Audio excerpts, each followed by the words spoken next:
मुफ्ती तुफैल राजी साहब की दिलचस्प और इस्लाही बयानात सुनने के लिए चैनल सब्सक्राइब करें, बेल आइकॉन दबाएं, वीडियो लाइक और शेयर करें। जज़ाकल्लाह। चरता जे दावर बन के खाना दावर बन के शब زمګه خلک په ماشاءالله خدای پاک دې خادي نه راوړي چې خادي رااله جوړو ډزر لکه څه نشو پته نه جو عادت اچا دی او غړي کې سو کو ډزي سو کو الله دې مټول دې درنس س شرم او حیا زم پښتنو کې د سره نشته دومره عجیب غونډه کې زمو خلک دې کنه حیران بشي کله نه کله ډېر خفه شم مایوس غونډه کې شو نن تمه بدغه په دې پول لپاسه میګتونو باغ پول لپاسه سیمټ کړی دا کچ پول نه دا شیل پمپ خاطر دا پول نه پای سیمټ کړی هغه ته مو کته غلاره بند کړی چې یاره بده باندې رکشي وغیرہ نه راځي نو ما بدل کوي زنده‌باد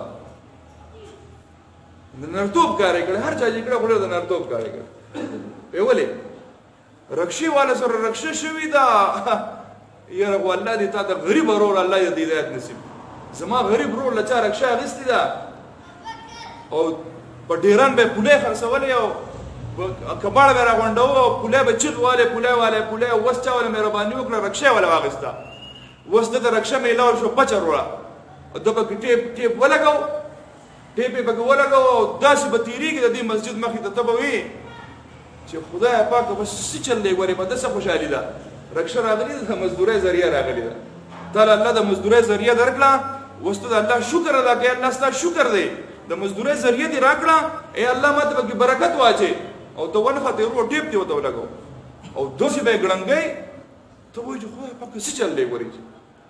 نو په دغه پول باندې بس وخت تیرې دا بل ورځ مې اورېده چې زنانه بولقه یا غوستي ده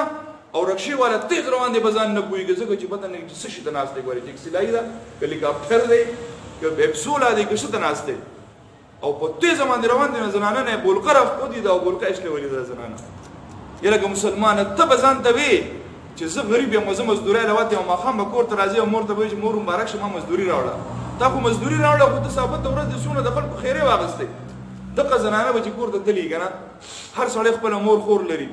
دا زنانه چې کور ته تلی و دا بولقه چالي دي چې لیدلې ده دا هو په کور په نارینو باندې بس تیر شوی چیرې دا کم یو سړی وداس نو ما یې زنده‌باد